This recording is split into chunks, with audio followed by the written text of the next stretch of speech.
Welcome to the NBA Coast to Coast podcast, brought to you by thelines.com. Coming to you from the West Coast, Josh Lander, joined as always by my guy, Nate Weitzer, on the East Coast. And it is Wednesday with a fun 9-game slate to choose from here in the NBA. In this one, we are going to be talking about the marquee matchup in the East that we've got here. The Nets are playing the Celtics in Boston. Also got another game video up for you and our player props. So make sure to like and subscribe to that page. Also want you to head to thelines.com. You can check out everything we're talking about there and more on thelines.com, and use that odds finder tool that we have there for you guys. That's where we show you all the offerings on those US sports books, giving you guys NBA bets this season. You can make sure you're getting the best odds on everything you're betting on. Nate, let's go ahead and jump into this big slate for Wednesday night and then talk about our games, Celtics and Nets. Yeah, a lot of things to choose from here. We got Magic +9 at the Sixers, immediate rematch there. Embiid is questionable, so is Wendell Carter. The Wizards -6.5 at the Pistons. Blazers +5 at the Grizz. Steven Adams is out. Desmond Bane is questionable there. Nets +8.5 at the Celtics. We'll look at that game here.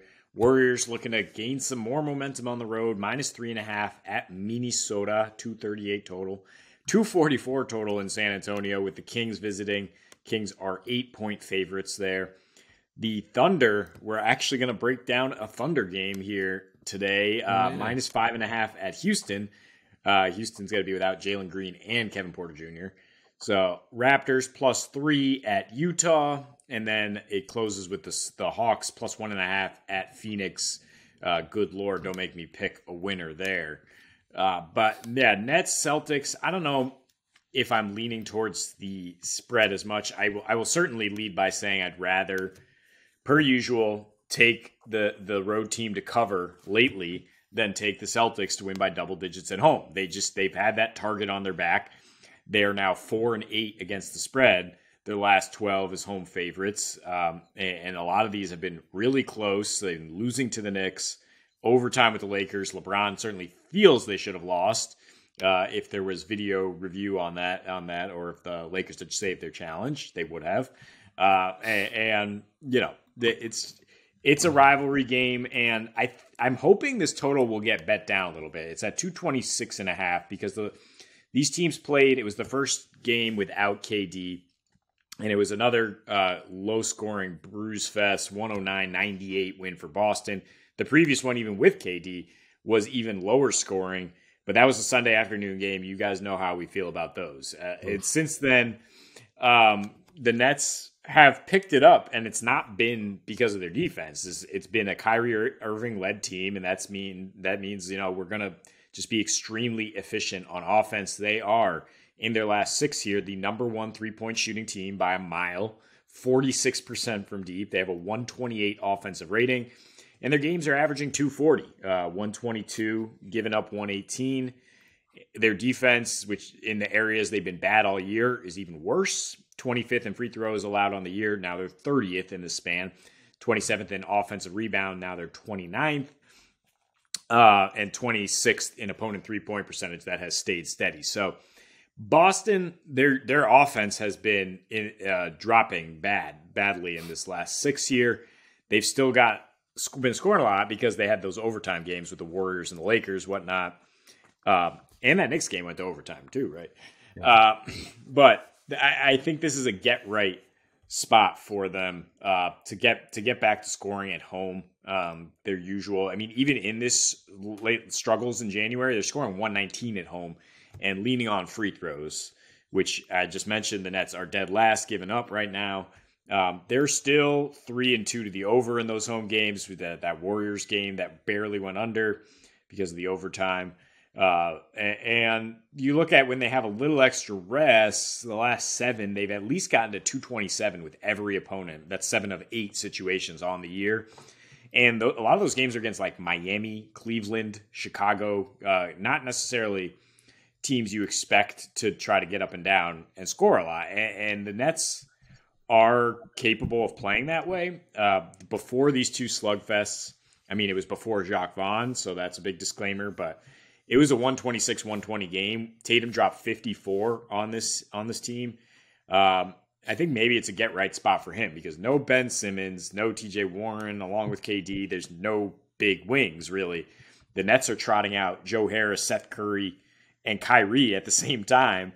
And that's just like barbecue chicken on the other end, right? When you have Jaylen Brown, Malcolm Brogdon, Tatum as your three wings on the other end, Celtics are going to score a lot here. I think they're going to get right. They're going to do their part. And I think, we argued a little bit about Kyrie 30 points over under. I mean, he was going to cruise past that if the Lakers were competitive in that last game for the Nets. I know he struggled against the Celtics, but no Marcus Smart. I do think he scores enough to keep this one close. He certainly loves being the villain, and he's got some notable road home splits this year, averaging 30 on the road with a 125 offensive rating and carrying this team right now without KD. Yeah, he's carrying them for sure. The margins, though, are still there for what I'm talking about here. I mean, it's 29.5, 30 points a game, and he's got to get 31 tonight. I know that's pretty much where we're at. So we're saying that's where his prop is at. You talk about, sorry, you kicked me off with Kyrie, so I'm starting off with Kyrie. But in his last four against them, right, we talk about 19 points a game or so. I know it's a slightly different situation, but he did play one of those without KD, I believe, as well, a couple years ago when he was missing some time. KD had like a month stretch where he missed as well. But so, I think the whole sort of revenge narrative, it's gone. I mean, there's not much there for it, for Kyrie. And that's why I think, he kind of exploded a few times against the Celtics after he left. Now, he's been coming back, and it's just not the same. He did fail to go under 30 last time. I think the Boston defense, that's just the Boston way of playing in their last 6 games or so, which I don't know what you want to do with that. Marcus Smart missed most of those, so there's probably something to that, right? In terms of what's been happening, but it's just the fact that they're better on defense now than they were when Marcus was in there, and they're worse on offense than they were when Marcus was in there. I don't think I want to make that direct correlation. That's kind of my point, and he's the only notable missing guy consistently right now for this team as he tries to work his way back. But the last 6 games, 3-3, but just sloppy. And yes, there's been a number of overtimes, like you said, which is why there's been some high totals for the Boston's for the Celtics team here. But in their last 6, 4th in opponent field goal percentage, 6th in opponent 3-pointers made and 3-point percentage. They're 4th in limiting free throw attempts. They're 9th in limiting assists. Still not the best rebounding team in the league, but not the worst either. And then their offense is just the opposite of what it's been. 5th, they're down to 28th in assists per game, where they're 5th normally on the season, making the most assisted 3-point field goals. 35.8% from deep, only about a few percentage points worse than their normal on the season, but they're just making a few less as well than they do on the season. I mean, that's going to be their offense no matter what. So I think you're fine in sort of assuming that threes are going to be taken, and threes are going to be made at least at, like, let's say 12 to 13 of them are probably going to be made, even on a somewhat off night for this Celtics team. So what are you doing around, the rest of everything? I would also say Yuta Watanabe, he's likely to play, but there's a few other guys that might miss some time as well for Brooklyn. They're just so thin right now. And you talk about with Simmons out as well, like, who's guarding these wings? This could be Jaylen and Jason's time to sort of come out of whatever shell they've been in a bit over the course of those last 6, like we were talking about here, and maybe just go get those free throws. You want to see Tatum attack a bit more. That's when he's at his best. We know what he can do from deep, but when he's working within the system of the offense, as opposed to sort of getting those ISO balls, then that's when they're a lot better, in my opinion. The lack of assists that they've been having over their last 6 is a huge reason for that. So I would be surprised if Mazzulla is not talking about that in terms of the way that they're moving the ball right now, especially because if they're going to get free throw attempts against this team like the way that the Brooklyn hemorrhages them, that's just going to continue to lead to stoppage of that clock and the ability for some more points. Obviously, the pace sort of scares me a little bit for Boston because they've been playing a lot slower in their last 6 as well. It's just been sort of more of their defensive style. I don't really maybe it's because of the way they've been playing. Mostly teams, at least the Knicks and the Lakers, teams that play super fast, right, and teams that are getting up and down and scoring a lot of points right now. So there's something to that effect for why they sort of wanted to slow it down against those teams. They didn't even really do it effectively. So I guess my main point in terms of game theory here for the total is I just prefer to take the Celtics, to be honest. I do think they're going to cook in this one. I think they pull away in the 4th. I know Kyrie's been scoring the most points in the 4th quarter this season, but you saw last game as well. He kind of got shut down, which was a big reason why I think, shut down. He wasn't really needed in the 4th quarter, but and that's probably a bit of a reason for the under as well, but they're still getting to 121 without him getting to 30. So either way, I think that the total is just a bit more fair than I'd like to touch it right now. Like you said, I'd like for it to even like go up a bit and then then feel better about the under at like 230. So maybe there's a teaser in there to get it to 230 if you want it, but I feel good enough about Boston in this one that I'm not scared by the 8 points. So I think we can agree on Boston team total then, based on our analysis of this, that the Nets aren't stopping them right now, and it's a get-right spot for their offense. It's just a question, are the Nets going to come along? Are they going to continue to hit threes at a ridiculously high clip, which in their last two, they've hit 38 and taken 81 threes, and those two key without Ben Simmons, right? So it's much more of a 5-out or 4-out with Claxton, and they're getting looks because nobody can really check Kyrie one-on-one. And the Celtics can't without Smart. I mean, if Brogdon's playing, I mean, maybe if Derek White is playing more, they can defend Kyrie a little bit better, but Brogdon is not going to be able to lock him up. I mean, he's an unbelievable talent. Say whatever else you will, and he's just, like I said, he's pouring on the hate on the road. He just doesn't even seem interested when they play at home. But this spot in Boston, nothing would fire him up more. That's why I would be terrified to take under 30 points. And why I think he does do enough to keep them relatively close and keep this one entertaining. Well, maybe it's a good moment for me to remind everyone that we basically went 100% last night. I think maybe Terry Rozier got a few more rebounds than we expected, and that was one little bet that didn't fall through. But my point here to say is that start that we had to the week last night in player props was predominantly due to Nate, and I'm going to follow him on this one, even though I like a Kyrie under a bit. My boy's sizzling right now, so I will I'll maintain I'll keep my Kyrie bet to myself for now. Thunder. This game we're talking here, -5.5, totals up to 232 at Houston with no Jalen Green and Kevin Porter for the host Rockets. Raptors +3 at the Jazz, and then the Hawks are +1.5 at Suns to close it out. Also, Alperen Sengun is expected to play. He's available, but missed a game with an illness, so you don't necessarily know how effective he will be with the Rockets. It's a weird spot, I said to you, trying to take the Thunder as favorites because it happens so rarely. It's usually they're the plucky underdogs who's like, yeah, they're covering 7 points in Denver or whatever, and they just actually go out and just win those games because, I mean, at this point, they are a playoff team in the West. They're in the bunch. They're one of 5 teams with 26 losses at the 7-12 range, so they're not tanking anymore, and that's why I kind of throw out the lost 4 of their last 5 against Houston with, both teams trying to sink to the bottom as much as possible, with OKC playing that pick swap game and being like, well, we don't have your pick till 2024, so we don't need to beat you yet. They have many, many of their picks later on from that Westbrook trade, but so many. Yeah, but right now, I mean, OKC is a top team, and they've covered in 4 straight as favorites.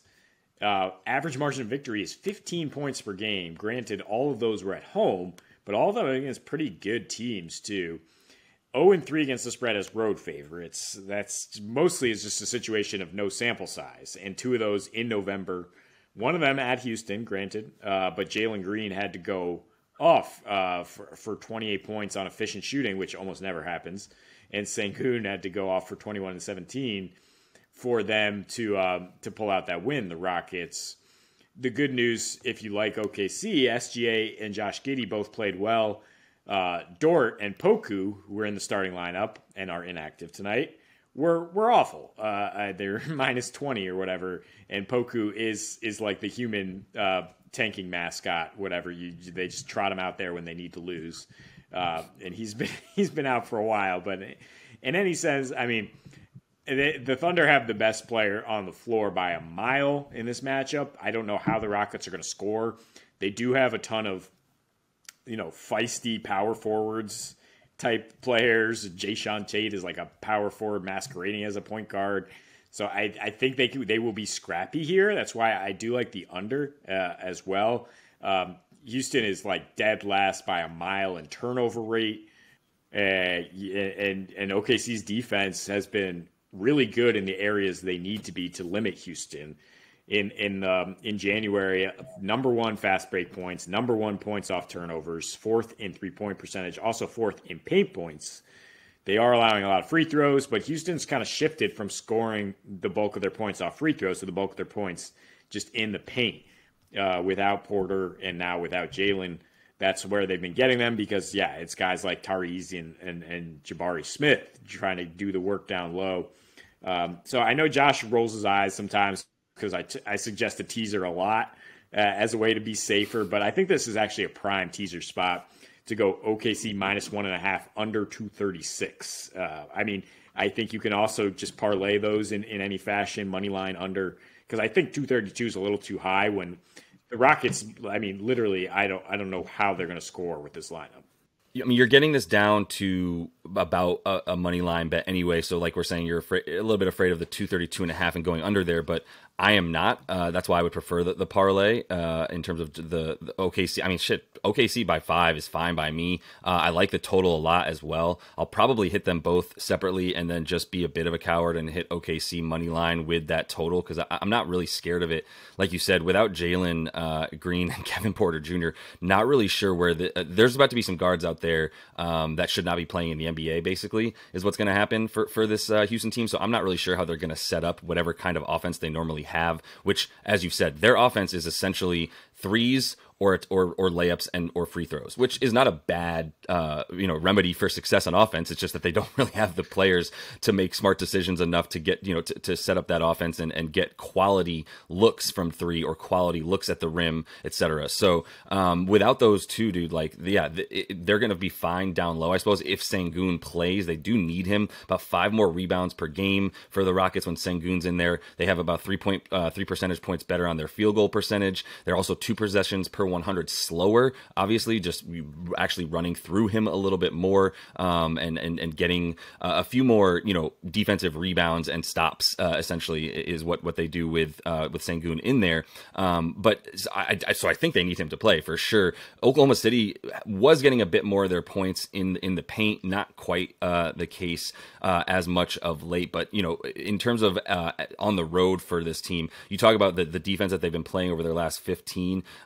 And I would just also add that they've been playing incredible in the fourth quarter, 5th best net rating with 106 defensive rating. It also kind of leads to that under, like we said, I don't know who's going to score for this Rockets team. And I think this Thunder team has just been playing defense at a much better clip than they were earlier in the season at different points, like very early, especially when they lost to this Rockets team. That loss to the Warriors and the loss to the Hawks are a bit indicative of what they're not capable of necessarily in terms of the Thunder keeping up with teams that can shoot a ton of threes, keeping up with teams that can sort of outdo them in the pace category there and want to get up and down a bit more than them, get a ton of assists, do both of those teams as well, the Hawks and the Warriors. So this is not the same style of offense that they're facing here in Oklahoma City, right? This is going to be, like I said, a lot choppier and a lot uglier. So the defense at home for Houston, a little bit better as well. I mean, they do allow the most points off turnovers, which is going to be a problem against this OKC team who has been turning those into points, like you mentioned in the last 15 games,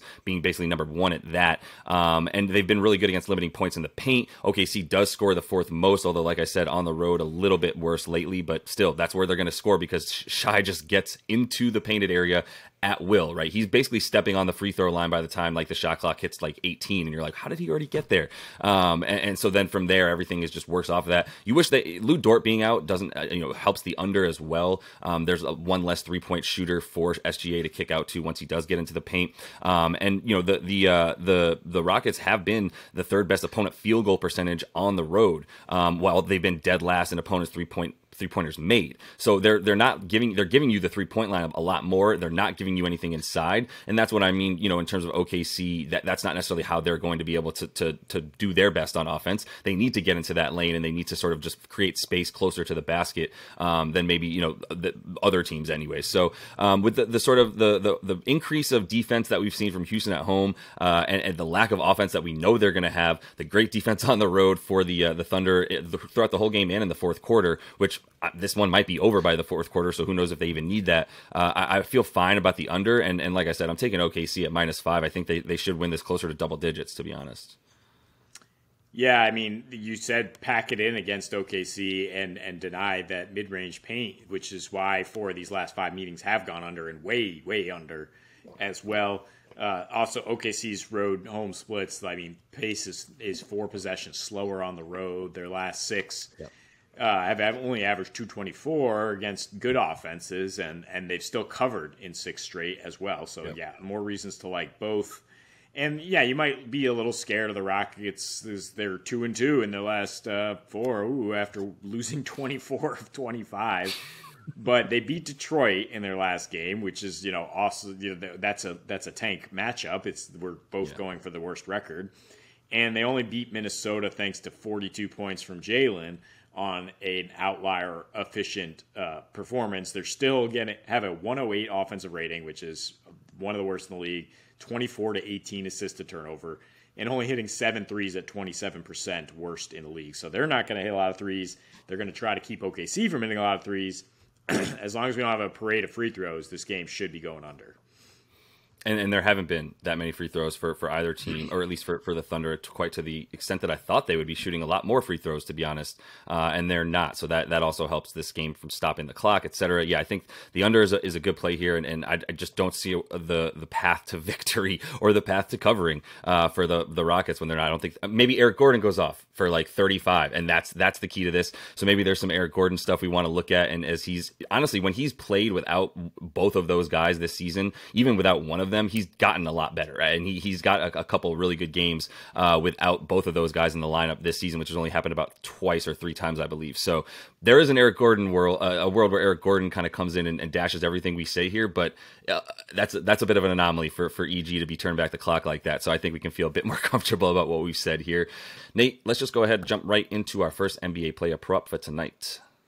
Yeah, we also went 2 for 2 on the game picks, thanks to Joker turning it on in the second half with a monster line, of course. I think he had 63 PRA. The guy is just unbelievable. But I'm going with Steph Curry here for this first one. Speaking of unbelievable, and not really, I don't have a problem with points, assists, or I mean, points is all the way up at 29, but I just want the 5 threes. And again, you're getting better odds than you would expect. Plus 104 at FanDuel. Plus odds for Steph to hit 5 threes when he's averaging 6.7 on 15.7 attempts his last 3 road games, hitting 43% of those. 6+ threes in the win, if you want to tack one more on, is plus 350 at FanDuel. And I guess you're getting such tempting odds because the Wolves have been playing elite defense against the 3-point line in the last 2 weeks. And I don't care. You can't play defense. Steph is not a scheme you can draw up to deny him from shooting. Or, I mean, the Warriors, now they have their full roster, right? They're going to get him open with their scheme, or he can just fire from wherever the hell he wants. His last 5 against the Wolves, he is a tick down from that insane production, but still hitting almost 5 threes per game at 38% on 12.6 attempts, also averaging 30 points, 7 assists, 6.5 rebounds. So, and despite how good they are overall limiting threes, I mean, they're better on the wing. The Wolves, they're allowing the 4th most threes to point guards and the 5th most points to point guards on the season. So it's not like D'Lo or Ant is doing a lot of that stopping. So I think Steph and Clay both are good bets. Once again, I mean, they've hit their props probably in like 5-6 straight games here, at least when you take just the threes or you take the points with Clay, because he's just been reliable as hell. Yeah. For Clay, we just kind of keep throwing him in, right? Like you can just count him as a prop that we're taking if he's going to remain at like 20.5 points, which tonight I think they gave him a tick more. Yeah, 22.5 tonight. Look, he's still averaging like 27 a game in his last like 11 games. So, both of these guys, yeah. But Steph with those 7 made threes, those on the road right now in the last 3, I think the 42.5%, like you said, like you can't shape a defense to guard someone 35 feet from the basket, and he's been shooting from there at least a handful of times a game. So on those 16 attempts he's taking. I'm going with a few fringe guys here for my 2 picks. I'll start off with Jeremy Sohan, our boy on the Spurs there, who we've talked about once or twice this season. I think we hit him once earlier this season as well in a get right. It's a good spot for him. 19.5 points and rebounds combined for the Rook, minus 110 on DK there. Or you could just take the boards, as there's great odds on DK at plus 115 for him to get 6 boards. And we're welcoming him to the party officially. Nate dropped 15, 8, and 2 in 33 minutes versus Sac a couple weeks ago, who they're taking on tonight with what's that total at now? 245.5. So there's going to be some points and possessions in that one. Double digits in 7 straight for the kid since in his last 7, like I said, 18 a game, 6 boards and 3.5 assists there. And then, the Kings offense on the road is just not the same. There's probably going to be some more rebounds for the kid. 114 points a game on the road for them versus 123, shooting 33% from deep versus the ridiculous 40% that they're shooting at home for the Kings. So in the last month against power forwards like Sohan, 22 a game and 10 boards that they're allowing to opposition there. So if he's going to get the 33 to 35 minutes that he got against them a couple weeks ago, he's been averaging at least 28 or so in his last 7, like you talk about there. So I think as long as he's getting the minutes, he's proven that he's pretty vital for them as they continue to tank. It's vital that he's going to be vital for them in the future, and they might as well get him out there and see what they got. He's been performing well. Whoa. They're not tanking. They're playing Spurs ball, sprawl ball, and they've got a nice power forward who can fit into that. I mean, a lot of these beautiful possessions you see from the Spurs lately, Sohan's touching the ball and moving it. He's getting some dimes in addition to these points and rebounds, but I think the rebounds is the best juice here, plus 115, considering the Kings have struggled shooting the ball on the road lately, and I think that's really where you exploit it. But I think the odds are great here overall for him to continue this hot streak. So I'll go with Kristaps Porzingis. Really, I would take any big man against Detroit. Right now, they're giving up the second most paint points and points per game on the season, but much, much worse in January. They've just completely laid out the red carpet, giving up the league high 59.5 paint points in January, along with the 5th worst rebound percentage in that span and a league high 14 rebounds to power forwards in the last 2 weeks here. Porzingis averaging 25 points, 8.5 rebounds on 34% usage in his last 2 against Detroit since joining Washington. Bradley Beal was active for that last one. And Porzingis, his numbers were down 20.7 boards, more because it was a blowout than Beal was in there. He does score 2 points per game fewer when Beal's in there, but 1.5 more rebounds per game. Also gets more boards on the road. His last 6 roadies actually filling up the assists as well, 3 assists per game, along with 21 points, 9.5 rebounds. So you can look at PRA 33.5 in addition to just the 31.5 points rebounds I looked at initially. But if he's going to be more of a facilitator, playmaker, even with Beal in there, because he has 12 dimes his last 2 road games, I think you look at Porzingis there. But I'm comfortable still taking him with Beal in the lineup. It's Kyle Kuzma that I think his usage takes a bigger hit. And this matchup is just so great because Detroit is you want to talk about tanking. They do not defend anything. Yeah, I don't know how they're supposed to at this point with that roster too, but I'm like you said to kick things off, and that was good enough for me. Like I'm taking a big guy against Detroit right now, who's just hemorrhaging points right around there. Right, that's where they're most vulnerable. Marvin Bagley probably out tonight. He's at least questionable, but another great turnstile when he's in there if you want some points down low. So let's finish things off here. Like I said, I'm kind of introducing 2 guys to the show because I don't think we've ever taken a Precious Achiuwa prop on this show in the few years that we've been doing it, Nate. But I will say that we're going with him tonight against Utah. 9.5 boards is plus money. That's because Walker Kessler is down low these days for Utah. But 24.5 points and rebounds as well. That's minus 122. Also, we'll throw out, if you're interested, plus 130 for the double-double. So if you like the 9.5 boards at plus 105, I think we both expect him to get at least 10 points tonight. I think we expect him to get a few more, to be honest, but at least those couple there. So, the double-double gets you a bit more juice on the rebounds, essentially. His last 6 with OG Anunoby out, which is really key for the minutes that he gets and the sort of stats that he's able to put up. 17 points a game, 10.5 boards, and 34 minutes for Precious, which is huge. Chris Boucher's not really getting time these days either, so you can feel pretty good about Precious getting the minutes out there. Last 3 when he was starting, which I think we expect him to do tonight as well, 18.3 a game, and then 12 boards. These are all at Golden State, Portland, and Phoenix in those times. So you're talking about, Golden State is doing a better job of limiting points in the paint down low and rebounds, but Portland, Phoenix. Impressive what he did against those teams with a couple pretty good centers down there.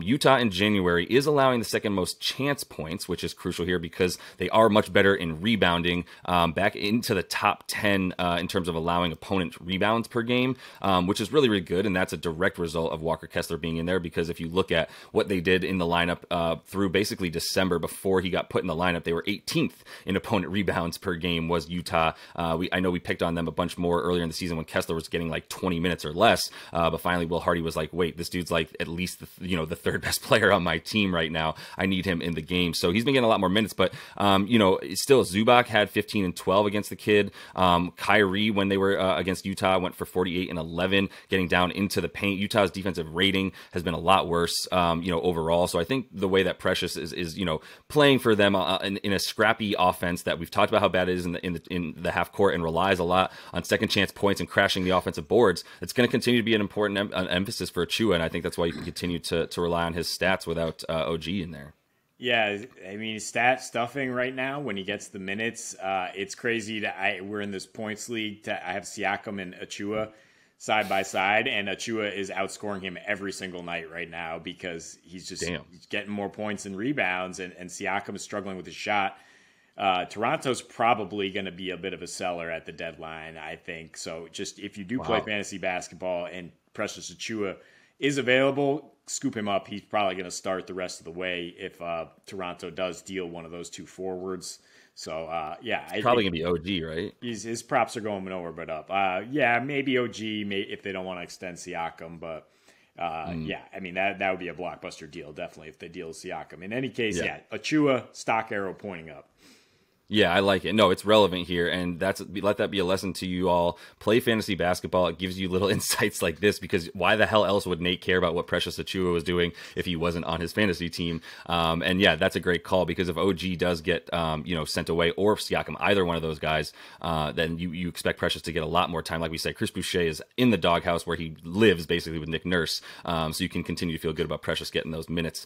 And that is all the time we have for you in this one. We're going to look to stay hot with you guys on these player props tonight. Continue to follow along by liking and subscribing to that page. And until we see you next, happy betting.